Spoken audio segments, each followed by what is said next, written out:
Hello guys, welcome back to yet another video. Today I'm excited and ndikubva kuHarare on my way to Gweru anditi.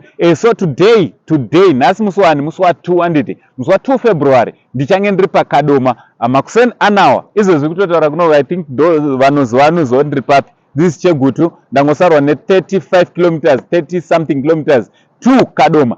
So zviri kuitika ndezvekuti ndiri kufamba navasaura vedu vefit and go ava ndiri kuenda navo kwese kwandiri kuenda. Saura vedu vefit and go atizoni aiwa anko chimbotenderai muchizivisa muri veZimbabwe nezvekambani yefit and go. So izvezvi paKadoma ndiri kuenda kunomira papost office epakadoma ndo pane shop yedu yefit and go. So musakangana kuti fit and go ndo inoita masuspension parts.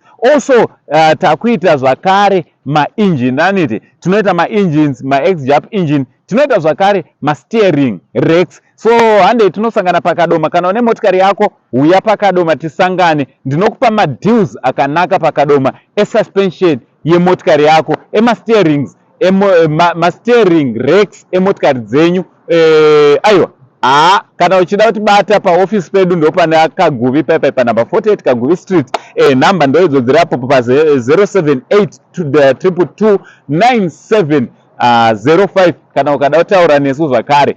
So aiwa isi titori muroad takananga paKadoma Kwekwe Gweru tiri kusvika ikoko zvakare nhasi musi wa2. Zvaunongoita chete woka kuti bata panhamba tomboita link up mombotengera uka lunch hanzvadzi yamai venyu. Aiwa ina anenge anotengera lunch ndinotokupawo something. Nhasi ndiri kukupa something from Uncle Said hande takadaro.